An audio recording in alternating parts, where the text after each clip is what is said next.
কিরে মিনু, আমার মেয়ে এখানে বসে আছে, তুই সাজতেছিস কেন? আজকে কি তোকে দেখতে আসবে?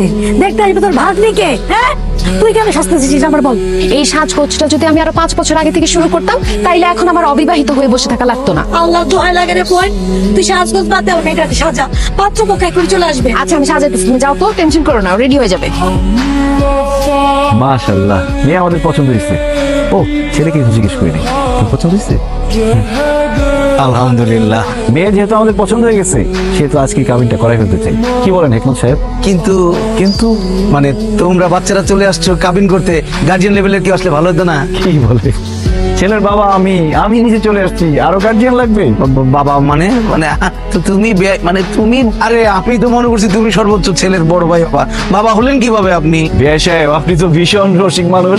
বাবা হলাম কিভাবে এটা এখন সবার সামনে বলতে হবে? এই এনআইডি আর বার্থ সার্টিফিকেট দেখো।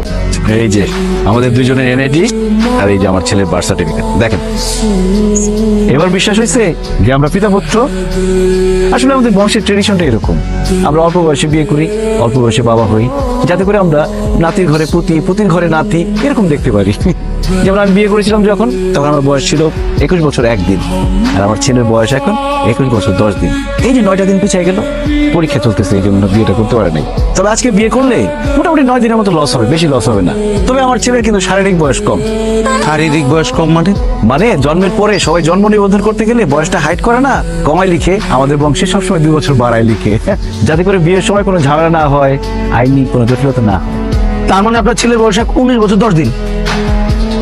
তার মানে আপনার যখন বিয়ে হয়েছিল তখন আপনার বয়স ছিল 19 বছর 1 দিন। বিয়ে সাহেব তো আমাকে খুব পাকা ছিলেন মনে হচ্ছে। আর আমার ওয়াইফের বয়স ছিল 16 বছর। তারপর ওয়াইফকে নিয়ে আসলেন না? জিসানের আম্মাকে নিয়ে আসলে ভালো হতো। উনি কোথায়? জিসানের জন্মের সময় ওর মা মারা যায়। তাহলে আপনার মা নিয়ে আসতেন? আমার জন্মের সময় মারা গেছে আমার আম্মা। এতে মারা যাওয়া ফ্যামিলি। অল্প বয়সে বিয়ে করলে বাচ্চা জন্ম দেওয়ার সময় মায়ের তো একটা মারা যাওয়ার চান্স থাকে। মানে এমন মারা যাওয়া ফ্যামিলির মধ্যে আমার মেয়েকে আমি কেন বিয়ে দিতে যাব? না না না, এই তো ঝামেলার ফ্যামিলি। আমাদের মেয়ের তো অল্প বয়স, মাত্র 18 বছর 1 দিন হয়েছে। এইখানে তো আমরা আমাদের মেয়েকে বিয়ে দিতে পারি না, মারা যাবে। এই বিয়ে ক্যান্সেল, আমি রাজি না। আমি রাজি। আপনি তো আমার থেকে বয়স অনেক বড়, আমি তো আপনাকে বিয়ে করবো না। আরে দূর বোকা ছেলে, তোমার কথা বলছি নাকি? তোমার বাবাকে আমার পছন্দ হয়েছে। এই পাগল হয়ে গেছে নাকি বিয়ের জন্য? এই যে নিয়ে যাবি, শোনেন, আমরা আপনাদের সাথে কোনো রকম সম্বন্ধ করবো না। আপনারা আসতে পারেন, গেটের দিকে যান।